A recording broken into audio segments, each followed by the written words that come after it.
Yes. Today we are with Ask Agger in Global HR Summit 2021. Ask, first of all, please, can you introduce yourself to our audience? So great to see you all, and thanks a lot for the invitation. So my name is Ask Agger, and I'm right now at our office in downtown Copenhagen in Denmark. And I have a background in political science and sociology, and has been working with both learning games, but also as a consultant for more than 20 years. And I'm heading Workz, which is like a specialized change agency.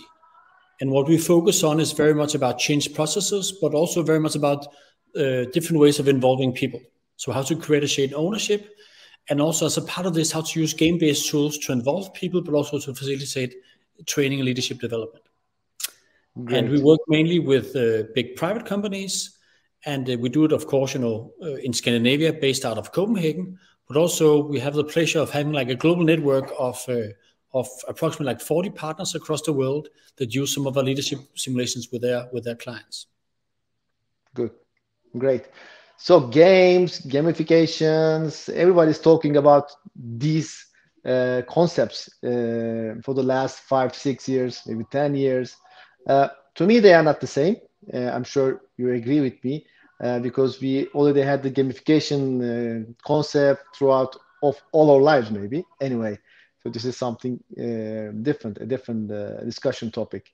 So in corporate development, we now see each and every day that games and simulations have a great attractiveness.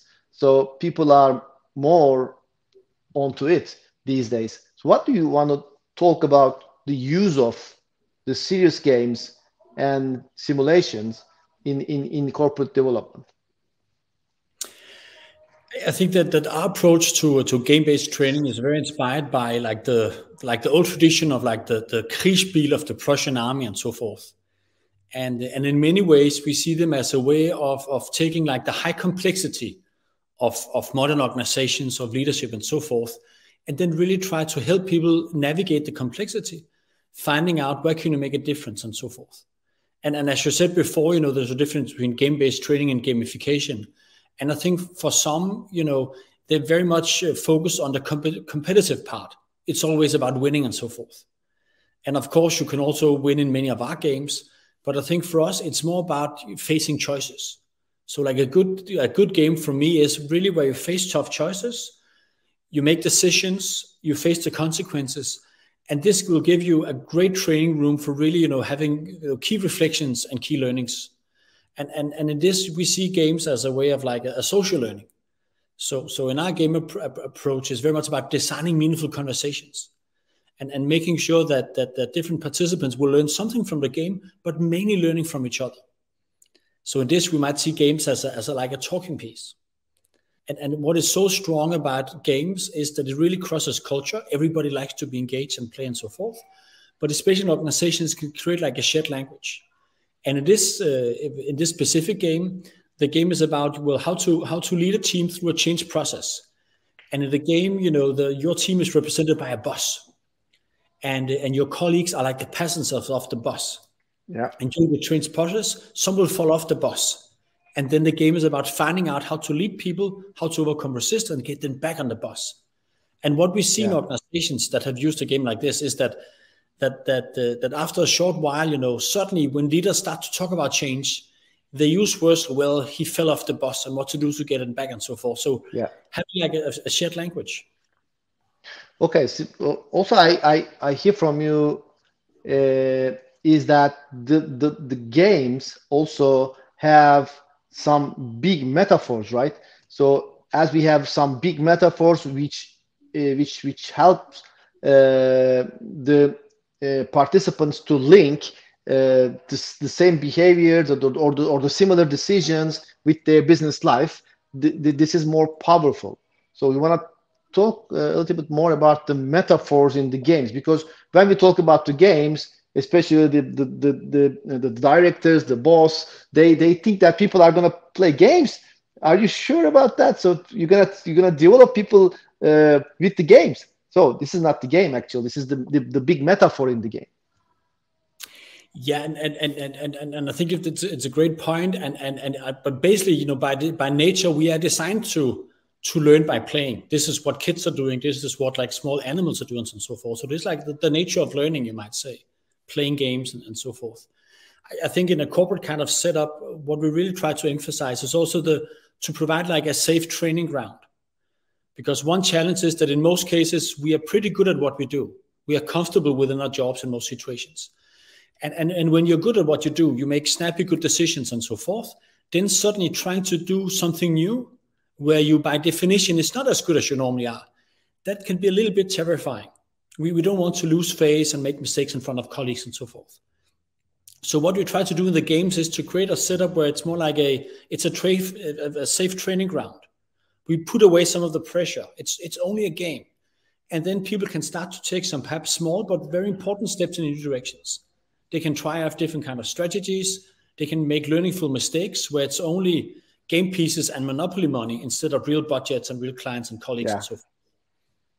Okay. So again, I hear from you that we are actually creating a secure environment, secure for themselves, secure for the participants because they can try as many times as they want, and secure, of course, for the business and for the company because this is not the real money. This is the monopoly money. So this is the secure environment, and then you can try as many times as you want. Another thing that actually reminded me when you talk about that, which is the instant feedback that we receive during the games. That's why games are so attractive to us because if you look at the Professor Mihaly Csikszentmihalyi's, rest in peace, we lost him a couple of weeks ago. So his main theory of flow theory, why we are in the flow especially, and one of the most important thing is that to receive the instant feedback, and then we are attracted to the games because we receive the instant feedback. We receive what we see the effect of our decision immediately. That's the most powerful thing in the games. What do you think about that? Yeah, but I think you're spot on, and I think that's because the problem in real life is that often when you make like a leadership decision, the consequences will come much later, and that makes it hard to understand and reflect. And so games is a way of like simplifying. And I think that the important but also the hard part of a good game design is to make sure that it's simplified enough, but still that you keep like the most important elements, and that is really where you put the focus in the game. But it is about very much like having like this, a training ground. And what I think is interesting is that like in the world of sports, that if you have like an important match, you're going to prepare, you're going to have test matches and so forth, making sure that when it really counts, that you're in the best shape. But often in big organizations, in our work life, when we have to do something important, like implementing a new strategy, how often do we play a test match? How often do we get the team together beforehand to make sure that you are aligned and so forth? It happens very rarely. And this is where, by as you say, by making sure that we really focus on the decisions, the outcome and so forth, that you are able to have a test match with your key stakeholders and colleagues so that you are in the best possible shape when it really counts. Yeah. So that brings us to the biggest phenomenon, which is the practice, the number of practice you do and number of good practice you do makes you perfect. So the experience, the practice, this is the most important phenomenon for acquiring a new skill. So we talked today about reskilling, upskilling, and we need new skills in our lives. So we need to acquire new skills. So the practice and experience is the most important thing to acquire new skills. But also, as you mentioned before, the learning also is a social phenomenon. So we are constructing it in social environments. So we had the COVID for the last 2 years, and I'm sure that it was difficult for you for all the learners, of course, to acquire new skills in front of the screen. So how we are dealing with, how we can deal with that? Yeah, and I think it's been a crazy time, interesting, but also tough. And I'm so happy now that in Denmark, the COVID numbers are a bit lower now because of vaccination. So now we can, in fact, be in the office. But I think it has been a big challenge. What we really have been trying to do is to take our tools and make sure that they can work online. But the key focus for us has been to make sure that it's still like a social experience.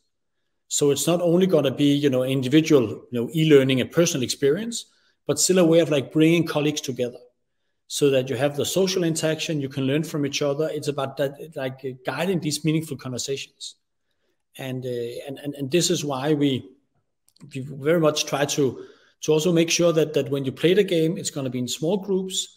It's going to be with also make sure there's room for like a good facilitator to ask like the probing questions and so forth. So a lot of work into this, and it's not easy, but I think it can work nicely, especially if you can develop like a good relationship of trust among the participants and the facilitator, because this is needed to really have like the sharp, candid discussions. What we also been working with is finding ways of where we can use like hybrid elements. So combining the best of the offline, but also with the online. And just let me share a specific example. So we do a lot of work with the ISS, which is this huge global facility management and workplace experience company. And they have more than 300,000 employees across the world. And we've been developing a lot of training programs and so forth for them. And earlier this year, they had like the big leadership summit, like the top 400 of the global organization coming together. And because of the pandemic, this was a virtual event. So we did like a big 2-day virtual event with broadcasted from a studio, more or less like a television show. But also what we did was that we helped them to organize local like watch parties. So in the places where it was safe to do so, the local leadership groups would get together. And so we had like the French team together, the Turkish team together, the American team together, and so forth. And for this, we created like a physical board game. You can see these different kind of pictures from across the world. So that during the same 2-day kind of conference, there would be like virtual check-ins, presentations, and so forth. But then people would also play a hands-on game with their good colleagues in the same room at the same location. And then, of course, we would like share learnings and so forth. Also a little bit of competition regarding how you performed. So for me, this is an example of where we try to get the best of both worlds.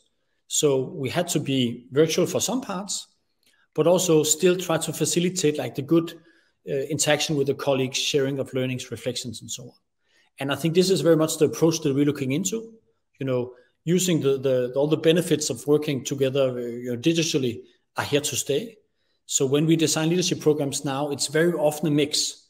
So we use, online interaction and so forth, but really try to also bring in the physical element when it makes sense. Yeah, great example. Thank you very much. So time's up. Thank you very much, Ask, for your contribution. I think we heard great points from you. So we say everybody that you should play games and you should learn from the games, because learning from the games is the best way of learning. Thank you very much, Ask.